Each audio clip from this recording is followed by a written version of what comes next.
Good evening, I am the Friendly Senpai, and today we are going to be talking about Pub Encounter, which is an otome visual novel created by Dogenzaka Lab and published on Steam in April of this year. It tells the story of Shiori Itsuki, a young woman walking home after a rough day at work where she stumbles across a classy bar called Audire. Inside, she meets the owner, Soichiro, and the 5 other patrons that frequent the bar and happen to be handsome older men. This also might be known as Dandy Shot, I'm not entirely sure, but Dandy Shot does show up on all of the chapter front page things, the transitions. So because this game was originally scripted in Japanese, Pub Encounter experiences the same problem that a lot of translated games do, and that is kind of like clunkiness. The translation is not so mediocre that it's a choppy, agonizing mess to read, but there are some parts, especially in the beginning, where it feels like the writer is very inexperienced and it feels like they're incapable of creating any sort of a gripping narrative. Because of this, I will admit that the game never really gives you that, oh my god, I can't wait to see what happens next feeling when you start up a new chapter. Other than the clunky narrative, the other reason you may not feel that invested in the story is because you can't really fail. There's no bad ending, and there's no way for you to accidentally end up wooing a character that you didn't intend to woo, which happens to me way more often than I'd like to admit in dating sim type games. Every time you start a new playthrough, you have to pick one of the characters that are romanceable, and you get one of 2 endings, the good ending or the best ending. There's no real room for error because if you don't do things exactly perfect, then you just get streamlined into the good ending. There's no real fun in that. Each storyline is also pretty predictable too because they all follow basically the same route. You start out having a crush on one of the older men, they start flirting back, then some conflict shows up in chapter 4 and they're suddenly telling you that the relationship isn't good for you, or it's unsafe, or they can't be with you for whatever reason. And then things are properly resolved and you help the character you're wooing get over some sort of personal demon and everything works out fine. That's fine with someone like Mamoru, who very clearly has ties to the Yakuza because he has a tattoo that you can see on his neck. It also works with the old bar owner because, let's be real, he's like 70 years old and it's not like that relationship is going to last forever, but it's not something that needs to be present in every route you play. I also noticed that in some of the stories it was crazy rushed. Soichiro's was well paced, and even if I didn't like Yorihiza's, his had some pretty decent development. Mamoru's and I can't say this, we're gonna call him Hide. Mamoru's and Hide's routes were just way too fast and they dropped that L-bomb like bam. These are supposed to be grown-ass men, that is literally the selling point of this game. And I really don't think that men in their 40s are going to be moving that fast. And I really don't think that men in their 40s are going to be acting that fast. I was a little unbelievable and I couldn't really get attached to the romance at all. On a side note, I was totally over the moon over the fact that you could woo the bar owner. I don't really have a thing for grandpa types, but I felt like it was a nice touch to include a significantly older man in the line of obtainable men. Lately, I've been seeing more games on Steam with sexual content, and there are actual, like, sex scenes in Pub Encounter. Granted, it's fluffy and romantic, so it's not going to be like some raunchy sex scene that is full of all sorts of sordid details. But it's like, finally, I found a game on Steam that actually warrants age verification. And before you ask, yes, there are sexy scenes with the gilf. I felt so uncomfortable just looking at it. It looked creepy. Anyways, back to the line of obtainable men. Why did Ryunosuke have 2 paths? Each of the other characters had unlockable epilogues and date scenes, but why did this guy have an entire second route dedicated to just himself? I do not understand.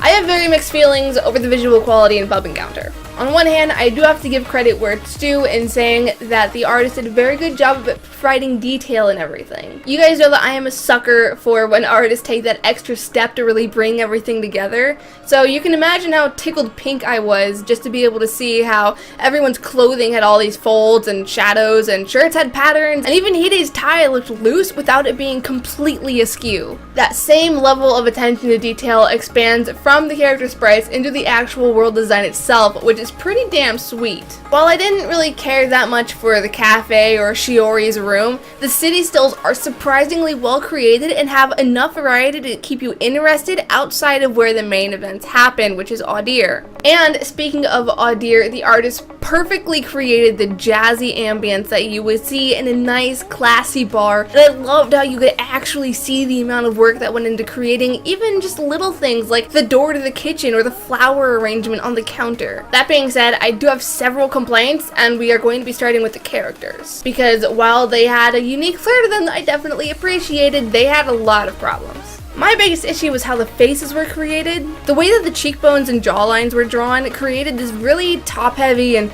awkward look that consistently got on my nerves. And I know that the cheekbones were supposed to be high and strong, but it just made their faces look kind of bumpy and sunken in. It almost felt like a yaoi artist tried to step out of their comfort zone. You know what I'm talking about. There's also the depiction of wrinkles. The artist specifically used jagged, sketchy lines to create wrinkles and folds in the men's skin, which just looked awful. They looked less like wrinkles on their faces and more just like there are lines drawn on their faces. And a huge problem that primarily affected the CGs were the noses. For some reason, the artist decided to place these huge shadows on the noses and cheeks that made their noses look enormous. On the note of CGs, they were bad. Every single one of them had problems. They were also really inconsistent. For some reason, Shiori was depicted in some scenes with the eyes, but in other scenes they used that art shadow technique to block them out, but they didn't really do the shadow right, so it just came off as unfinished. And then my next problem is the perspective. When you are creating a background, keep in mind where you want the character to be standing. Otherwise, you have these ridiculously huge tables and chairs that make everyone else look like they're dolls. I also had a problem with the sheer volume of characters that didn't have sprites. Even though each love option has 2 or 3 other characters that are important to their route, and Shiori has a best friend that shows up repeatedly in every route, you never see them. And I hate when games do that so much. Don't include someone in your story if you can't even be bothered to put them in the game. Yes, there were actually enough things in Pub Encounter for it to warrant its own gameplay segment. So as I mentioned earlier, in order to start a main storyline, you have to pick which character you'd like to romance. Each story has approximately 20 options you can choose from that will determine which ending you will get by raising the likability a character has with you. Yes, it is called likability.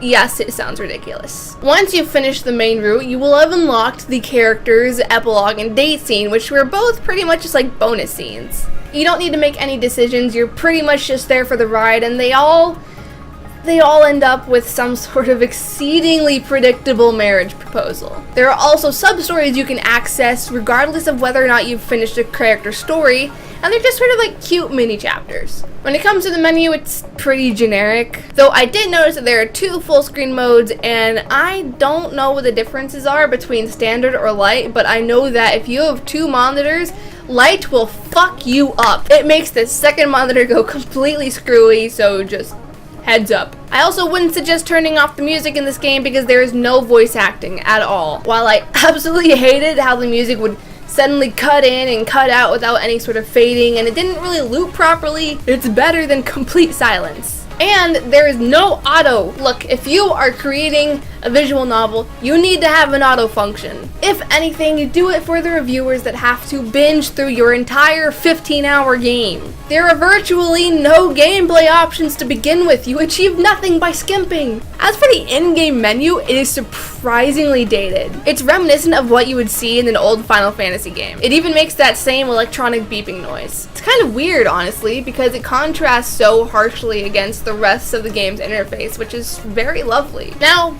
bugs. The sprites would sometimes show up like a second too soon, like right when the screen began its transition into a new scene. And there were a lot of repeated lines in Soichiro's and Hide's routes. At first I thought it was because they were trying to emphasize a certain line, because I do that in my writing, but it kept happening, and I'm pretty sure it's because someone done fucked up. So, TLDR, I don't know if I like this game. I enjoyed myself. I had fun with some of the routes, but I was very aware of its many flaws. I'd say if you're interested, wait until the next Steam sale like I did. The story was entertaining, the soundtrack was smooth and jazzy, and for all intents and purposes, it wasn't bad. I just don't think I would be able to justify spending almost $20 on it, you know? It mostly just made me crave a White Russian so bad. I have been fighting the urge to go out and get some Kahlua and Bailey's for like, when did I start playing this? Like a week and a half ago? Anyways, those are my thoughts on Pub Encounter. Have you played it? Which one of the characters was your favorite? Let me know in the comments below. Honestly, I'm not gonna lie, Ryunosuke was definitely my favorite because I have a weakness for older men and men who dress well, so he was like a win-win. Otherwise, you can find all of my social media as well as my Patreon in the description below. Happy unbirthday, and I will see you later. Bye!